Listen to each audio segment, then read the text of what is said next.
I saw a wonderful quote from you about when your parents were together and they discussed money, it was framed from the perspective of what do we want from life? And I like that. Honestly, I was like, oh God, I need to ask myself more of that rather than how do I get £1 million? Do you know what I mean? That is honestly, it's money is just a tool. Yeah. You know, if you think about it this way, I work and that work, I store the output of that work into this bit of paper that says, right, you've earned these credits, you know. Fun and coupons. And why have you done that? Yeah. You know, why are you working? Why are you doing all the stuff you're doing? Because you want to do, I think it's about doing the stuff that you want to do in life, you know, whether that is, you know, projects or helping other people or buying the thing that you've always wanted to buy. You know, it's just a tool. There's no fun just going and visiting the numbers in your bank. And isn't it mad that someone like me, who's a finance professional for however long, a finance YouTuber, a quote like that resonates with me because even I sometimes forget that that's what it's about, if that makes sense. We all do. Yeah. We all do. I think, you know, you get on a treadmill, you just, you know, it's about how much can I earn? And, you know, listen, I've done exactly the same thing, but I just have realized in life, you know, you've got to remember it's a tool. And I used to say to people, so what do you want to do? I want to be a millionaire. That is not a job. You know, that's what that well, happens it is for you to now. happen. Well, to be fair, you're right, isn't me? But that happens from all the stuff that you do. You know, it's what do I want to do in life? What do I want to get out of life? And sometimes the end result of that is to have a lot of money. Sometimes it's not. So what made you want to write a children's book? Well, see, I haven't even got children. Do you know, I'm a bit puzzled. I haven't even got children. No. I get asked a lot about advice for children. You know, it's, Deborah, you know, how do I talk to the kids about money? And it struck me that there wasn't anything around. It's not on the school curriculum, and it should be. You know, there aren't enough books around, and we form our money habits as early as 5 or 6 years old. Yeah. So it's too late to teach them about money when they're 12 or 13. You know, this is the age we've really got to catch them. And it matters to me. I want people to have good lives. You know, I love business. I love people. I love seeing people in their right life. And what I mean by that is some people, I know too many people who are in the wrong job, you know, working crazy hours, hating every minute of it. And it just makes me feel unhappy. You know, I like being around people who have found the thing that they love in life. And money helps them do that. Yeah.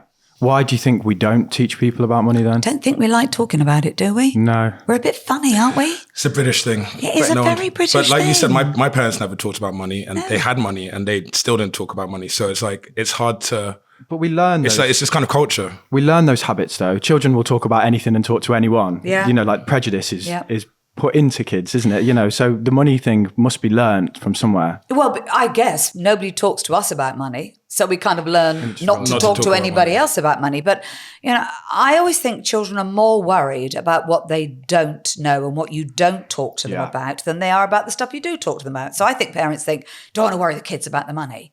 Well, actually, my parents kind of had to, or my mother had to. You know, she had to explain to us, I'm sorry, you can't have that. So there wasn't a shyness there. So there isn't a shyness from me. You know, I'm quite happy to talk about it. And I think it's important. Otherwise, I think children make up their own version. If they hear stuff going on, they hear cost of living crisis, you know, they hear worrying stuff about money, they'll make up their own version of what that means for them. And it's usually worse than the reality. Spot on. One thing that I got from reading it with my son was he saw that money was a real thing that flowed and the transition of money across different devices, whereas in real life, his problem is he thinks my phone just magics money. Like, you know, I've got no money. Oh, well, just use your phone. Like,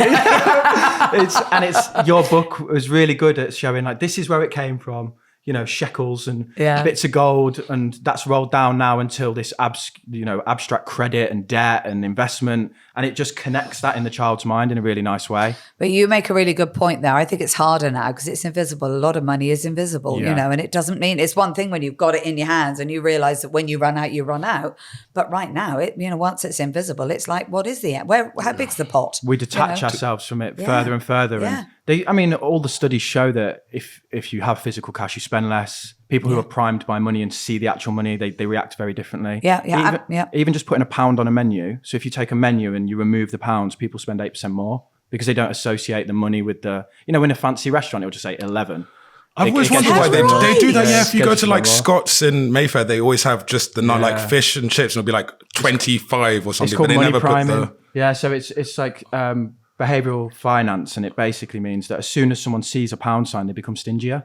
They become more aware of spending money. So yeah, well, that's a bit sneaky, isn't it? Use it on the den, be like, take all the pound signs off that, we'll sell 8% more. Yeah, it is sneaky, but it's important that we know these things, because without financial literacy, we die younger, we don't get as rich, and we take less risks. And one thing from looking at your life that I really liked, so 4.5 million on Dragon Den investments. I don't know if that's accurate. It might be more, it might be less. More now. Yeah. You did a management buyout on a family business, which must have been slightly daunting. Quite we've got quite feisty at times, well, that's for sure. I want to talk about that in a second. And most impressively, in my eye, was you set up a business at 19 that involved a foreign country. How are you so willing to jump into the fire in that sense, from a risk perspective?